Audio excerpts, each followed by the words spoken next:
Welcome to this week's episode of Real Talk. We're going back to the other side of the pond to talk to Gerben, who spent his exchange year in the United Kingdom, and hear a little bit more about his journey and hopefully an opportunity for him to head back to the UK for university. We'll be right back with Gerben at Real Talk.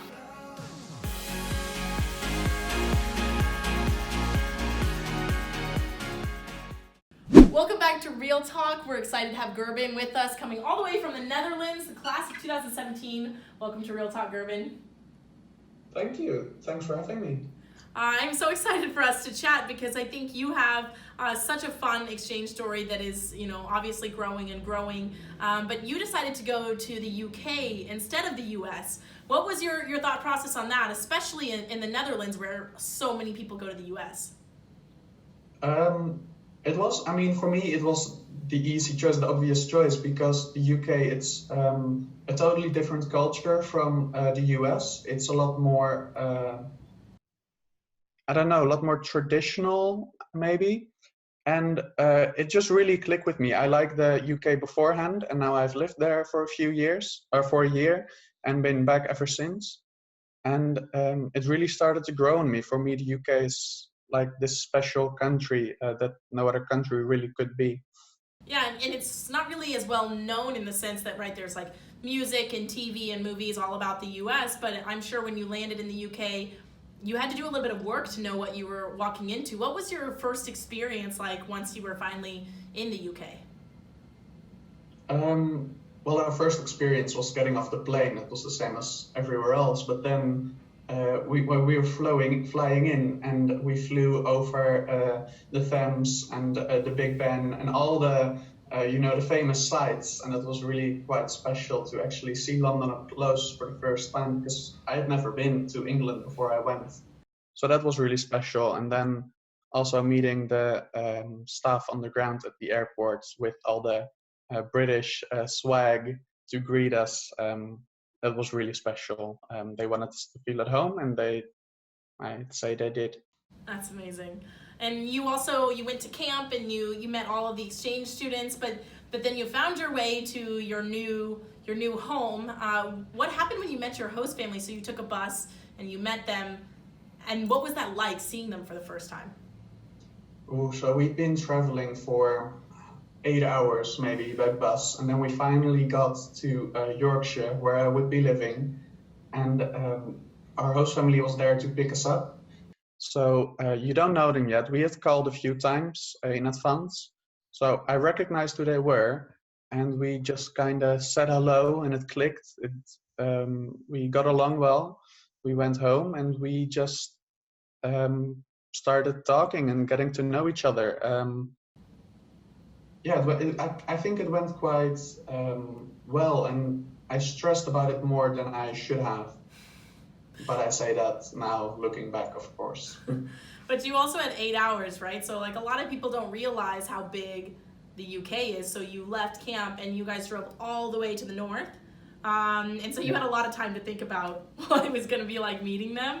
And then you finally met them, and it was just like, boom, you started your UK life and you got ready for school. And like, what a different school system. What was it like going to school in the UK compared to back home in the Netherlands? It was very strange, but in a good way. It was, so in the Netherlands, we have the entire year knows each other, and you also know a few people outside of the year. In the UK, it's more, you connect more closely with fewer people. So, for example, in my maths class was really tight, and we all, the lesson was serious, but we had just as much fun as that we did maths. And that was very different from school in the Netherlands. But just the way everything was organized and people socialized. Did you have to wear uniforms, or was it sort of a little more casual? It was very casual. Some schools do, but they're more in Scotland. But we didn't. It was all very, and it was not like Miss or Mrs. It was just by first name. That was fine for the teachers. Wow, you called your teachers by their first name. Yes, yeah, we did actually, and they were very open as well, both to the regular students, but also exchange students. They understood our struggle, and it was difficult for us to speak English at times. and they were just as much mentors as teachers to us, I would say.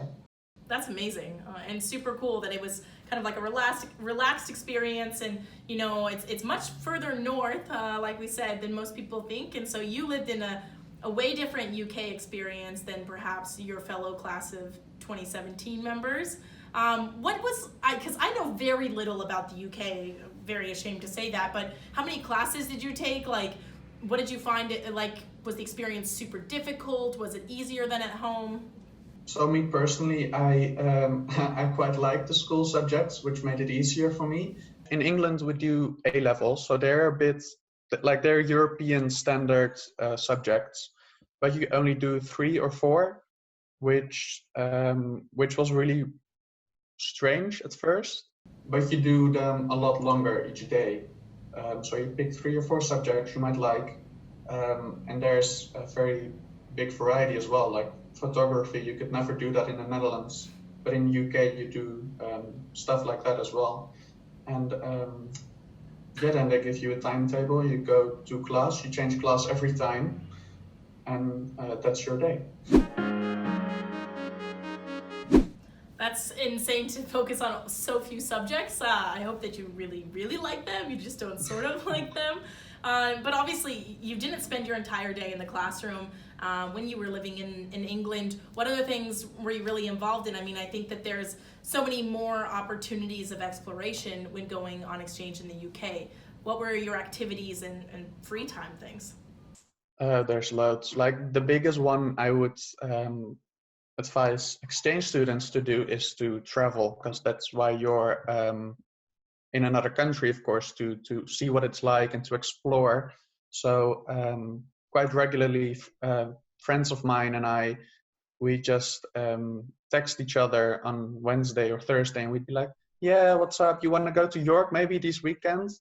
Yeah, fine. And then Saturday we'd catch a train for an hour, and then we'd be in York and spend the day there, and we'd have visited a new city. But besides traveling, exploring the UK, visiting friends, I did sports via a friend of a friend I met, and I mean, you have to do the little things you do at home as well, abroad. So sports and getting involved in school, sitting with friends instead of sitting alone at lunch. The stuff like that you should get involved in.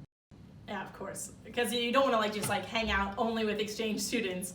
It's important to also sort of integrate, and even in your home, was the home experience different? I know that sometimes people do more chores at home and fewer on exchange, but usually it's opposite. What was it like living with a British family? It was very different. So at home, I don't really have any chores, just walk the dog every now and then. But in England, we lived in the countryside, so in a village with maybe 20 people and 40 horses. It was quite disproportionate. So we were building stables for the horses. So one of the chores was, well, not really a chore, just with the family, we'd get up, and in the weekend we'd work on the stables, the concrete, and build the timber parts, and that was just an activity we did with the family, and grandfather always came over to help, and various neighbors. So yeah, stuff like that, which I would have never done in the Netherlands. I mean, no chance. I don't really know how many towns in the Netherlands are that few people to that many horses, so that's amazing. I don't think we have any. We're one big town. It's all gray here. Sometimes it's nice to have a little fresh air, and I think that when you talk to any student that goes to sort of the northern part of England or to Ireland, they talk about the fresh air that comes with being in the middle of nowhere. So did you have to travel really far to go to school? So we had a mini bus picked us up, and we'd have to travel an hour, and that's quite common in the UK actually, to be in the bus for an hour before you get to school. Yeah. So you spent 2 hours a day in the bus? I did. So I would say get a book or get something on your phone, because you're going to be there a lot. Oh, that's crazy. And I'm sure you probably like bike or walk or take the train in the Netherlands, so quite a difference then. We do, yeah. But you get used to So it, so. for me, it was hard getting used to not cycling. But I imagine, I mean, in the UK, it's still comparatively quite small compared with America, where everything's just, I can't comprehend how big it all is over there.